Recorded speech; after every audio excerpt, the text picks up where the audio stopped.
Bismillahirrahmanirrahim. Assalamualaikum warahmatullahi wabarakatuh. Selamat siang teman-teman, bagaimana kabarnya hari ini? Perkenalkan, nama saya Syaidatun Nisa dari jurusan Pendidikan Bahasa Arab semester 4 di IAIN Syekh Nurjati Cirebon. Pada kesempatan kali ini, saya akan memaparkan sebuah topik pembahasan dalam mata kuliah metodologi pengajaran bahasa Arab yang bertemakan tentang pendekatan saintifik dalam pembelajaran bahasa Arab atau yang biasa kita kenal dengan Kurtilas atau kurikulum 2013. Nah, teman-teman seperti biasa bisa melihat layar di sebelah kiri saya. Nah, pada kesempatan kali ini kita akan membahas 3 topik pembahasan. Yang pertama yaitu pengertian pendekatan saintifik, yang kedua langkah-langkah pendekatan saintifik, dan juga yang ketiga pendekatan saintifik dalam pembelajaran bahasa Arab. Yang pertama yaitu pengertian pendekatan saintifik. Nah, menurut Kemendikbud maksud saya, pada tahun 2014, pendekatan saintifik adalah metode pembelajaran yang menggunakan kaidah-kaidah keilmuan yang memuat serangkaian aktivitas pengumpulan data melalui observasi, menanya, eksperimen, mengolah informasi atau data, dan kemudian mengkomunikasikan. Pembelajaran saintifik ini merupakan pembelajaran yang mengadopsi langkah-langkah saintis dalam membangun pengetahuan melalui metode ilmiah. Dalam proses pembelajaran, metode pendekatan saintifik ini menyentuh 3 ranah, yaitu sikap, pengetahuan, dan juga keterampilan. Tujuan pendekatan saintifik diantaranya yaitu untuk meningkatkan kemampuan intelek, khususnya kemampuan berpikir tingkat tinggi. Kemudian untuk membentuk kemampuan siswa dalam menyelesaikan suatu masalah secara sistematis. Dan yang ketiga, terciptanya kondisi di mana kondisi pembelajaran maksud saya, di mana siswa merasa bahwasanya belajar itu merupakan suatu kebutuhan. Dan yang keempat, untuk melatih siswa dalam mengomunikasikan ide-ide, khususnya dalam menulis artikel ilmiah. Dan yang terakhir, untuk mengembangkan karakteristik siswa dan memperoleh hasil belajar yang tinggi. Yang kedua yaitu langkah-langkah pendekatan saintifik. Jadi dalam pendekatan saintifik ini ada beberapa langkah yang harus dilakukan oleh siswa atau pelajar, di mana yang pertama mengamati atau observing, yang kedua menanya atau questioning, yang ketiga menalar atau associating, dan yang keempat mencoba atau experimenting, dan yang terakhir mengkomunikasikan atau membangun jejaring. Nama lainnya yaitu networking. Kita bahas satu persatu. Yang pertama mengamati atau observing, di mana kegiatan yang dilakukan pada tahap ini yaitu kegiatan yang memaksimalkan panca indera. Karena mengamati ya, seperti melihat, mendengar, membaca, atau menonton. Kemudian saat melakukan kegiatan pengamatan ini, guru harus menyiapkan panduan pengamatan berupa format tugas. Kemudian yang kedua menanya atau questioning.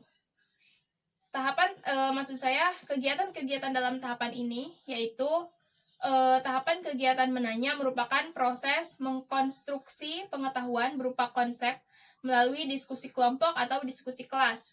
Kemudian pada proses menanya harus dikembangkan rasa ingin tahu dan juga kemampuan berpikir kritis, sehingga perlu mengembangkan pertanyaan-pertanyaan pada level berpikir tingkat tinggi. Kemudian selain itu juga proses menanya menuntut partisipasi aktif dari peserta didik.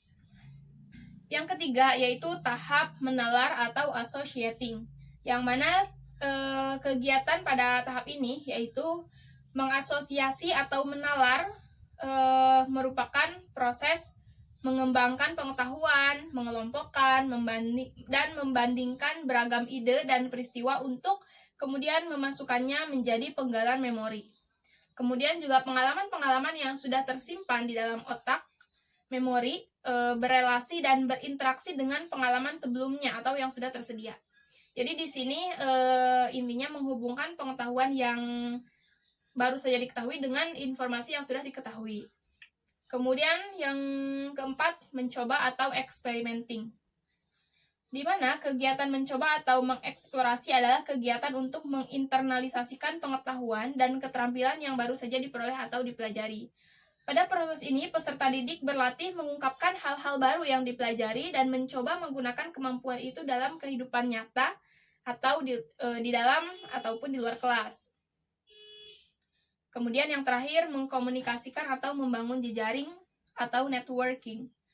Di mana kegiatan mengkomunikasikan ditujukan untuk mengembangkan kemampuan menyajikan atau mempresentasikan semua pengetahuan dan keterampilan yang sudah dikuasai dan yang belum baik secara lisan maupun secara tertulis.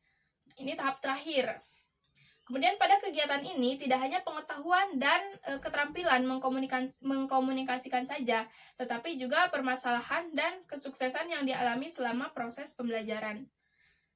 Yang ketiga, tadi sudah kita bahas mengenai pendekatan saintifik secara umum. Nah, sekarang kita akan membahas tentang pendekatan saintifik dalam pembelajaran bahasa. Oke, yang ketiga yaitu pendekatan saintifik dalam pembelajaran bahasa Arab. Teman-teman bisa lihat layar sebelah kiri. Yang pertama yaitu ada proses mengamati. Hampir sama, memang sama saja gitu. Nah, pada mengamati ini peserta didik diberi motivasi atau rangsangan oleh guru untuk memusatkan perhatian pada topik pembelajaran kosakata dengan cara melihat, baik itu dengan media ataupun tanpa media, kemudian menayangkan gambar, foto, tabel, dan lain sebagainya. Kemudian mengamati dan peserta didik diminta melafalkan kata, frasa, dan kalimat bahasa Arab yang diperdengarkan atau yang ditunjukkan gitu. Kemudian juga yang kedua menanya, di mana guru memberikan kesempatan kepada peserta didik untuk mengidentifikasikan sebanyak mungkin pertanyaan yang berkaitan dengan gambar yang disajikan tadi, yang akan dijawab melalui kegiatan belajar. Jadi membuat pertanyaan, kemudian juga dicari jawabannya. Kemudian yang ketiga mengasosiasi, di mana peserta didik mengumpulkan informasi yang relevan untuk menjawab pertanyaan yang telah diidentifikasi. Nah, ini lanjutan dari kegiatan menanya tadi. Kemudian yang keempat mengeksplorasi atau mempraktekkan, di mana peserta didik mengumpulkan informasi yang relevan untuk menjawab pertanyaan yang telah diidentifikasi. Dan yang kelima mengkomunikasikan, di mana peserta didik berdiskusi untuk menyampaikan hasil diskusi berupa kesimpulan berdasarkan hasil analisis, baik itu secara lisan, tulis, dan media lainnya. Baiklah teman-teman, hanya itu penjelasan saya kali ini mengenai pendekatan saintifik atau kurikulum 2013. Semoga apa yang saya sampaikan bisa bermanfaat. Dan saya mohon maaf apabila dalam video kali ini terdapat banyak kesalahan. Terima kasih atas perhatiannya. Wabillahi taufiq wal hidayah. Wassalamualaikum warahmatullahi wabarakatuh.